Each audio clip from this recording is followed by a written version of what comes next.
자, 이제부터는 국가별, 대륙별 자원 전문가가 설명한 것 선생님이 설명해 보도록 하겠습니다. 그 이전에 바로 주요 에너지 자원의 비교를 한번 보면요. 상용화 순서를 한번 봅시다. 진짜로 쓰이기 시작한 순서는 과거 석탄부터 쓰였겠죠. 이때 산업혁명 때 석탄이 쓰이고 그 다음에 석유, 그 다음에 천연가스는 위에서도 설명했듯이 바로 세계 2차 대전 이후에 천연가스 냉동액화 기술이 발달이 되면서 상용화가 가장 늦어졌습니다.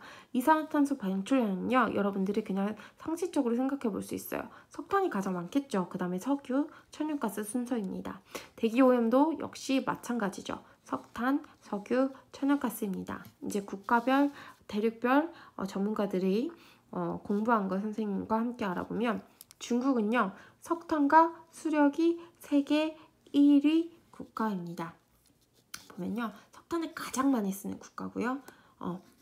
수력을 가장 많이 하는 국가 세계 1위로 중국이 나왔습니다. 중국에는요. 샨셰댐이라는 것이 있어요. 이것들이 이 샨셰댐의 크기가 정말 커서 다 그 샨셰댐의 크기를 다 비교를 해보면 우리나라보다 더 크다고 합니다. 그 댐 자체가요. 댐이 이루고 있는 그 물 자체가 우리나라보다 더 크대요. 미국 같은 경우에는 석유, 천연가스, 원자력 소비량은 세계 1위래요.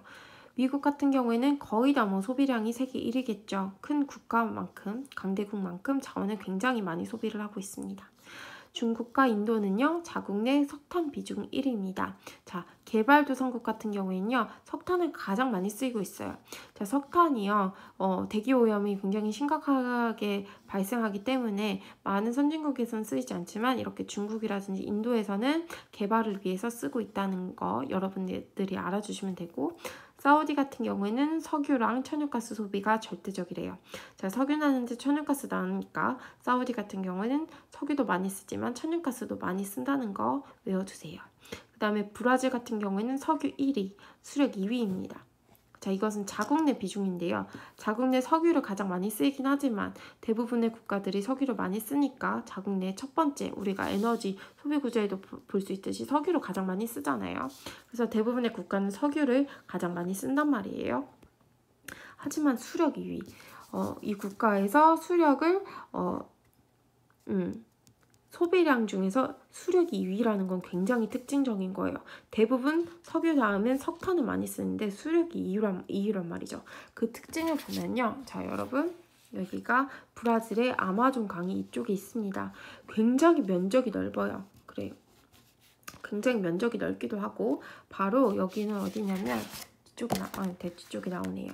바로 이게 적도선인데요. 이 적도선을 기준으로 해서 여기 보니까 AF 지역이네요. 열대 우림 기후입니다. 자, 열대 우림 기후는요.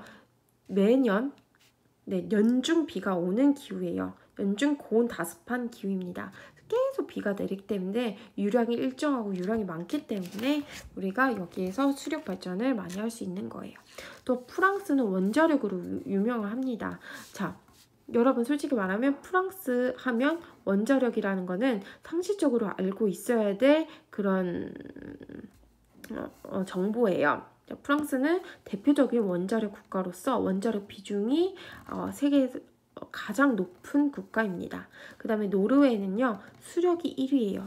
굉장히 특징적인 거죠. 대부분은 석유를 1위로 하는데 노르웨이 같은 경우에는 수력이 1위래요. 왜냐하면 빙하 지형 때문이래요.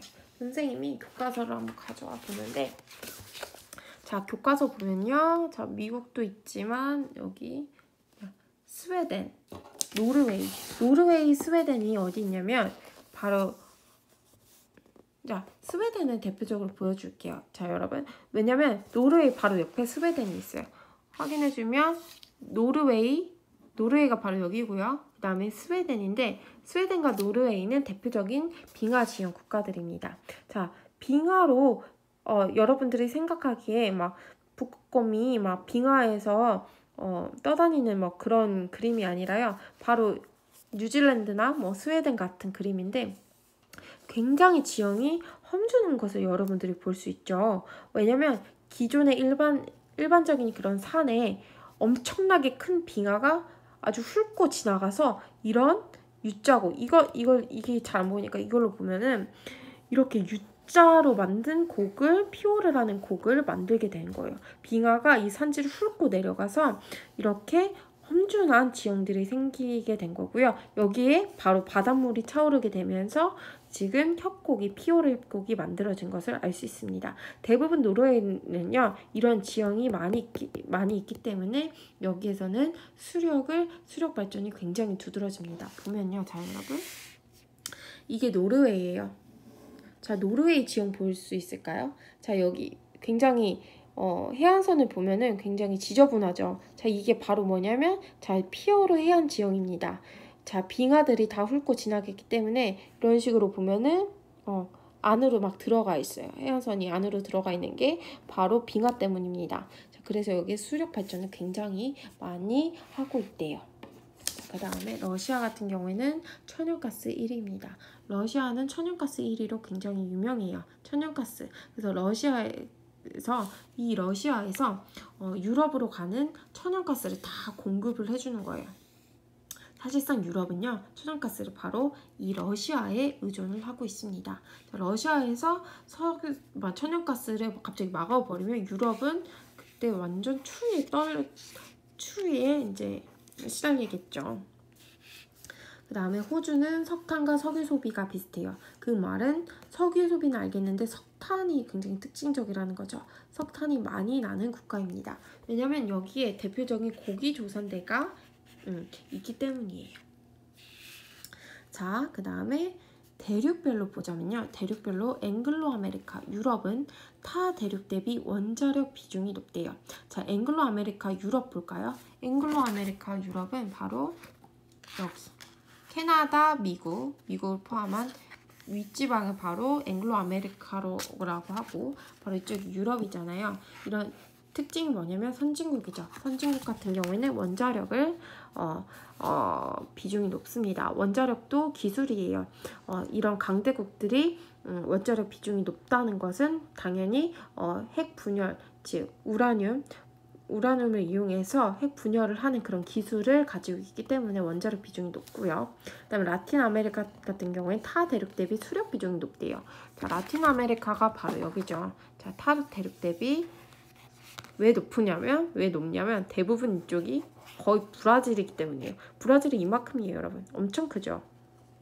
그다음 그 아래에는 빙하 지형 국가, 아르헨티나 뭐 이런 국가들은 지금 빙하 지형 국가 또 보이나요, 여러분? 해안선이 굉장히 들쭉날쭉하죠. 자, 이러한 빙하 지형 국가들이 있기 때문에 또 라틴 아메리카 같은 경우에는 타 대륙 대비 수력 비중이 높습니다. 아시아 같은 경우에는 중국 때문에요. 중국, 인도 때문에 석탄의 소비 비중이 압도적으로 높고요. 유럽 같은 경우에는 천연가스하고 석유의 소비 비중이 비슷하대요. 이건 하나 외워주시면 되겠습니다.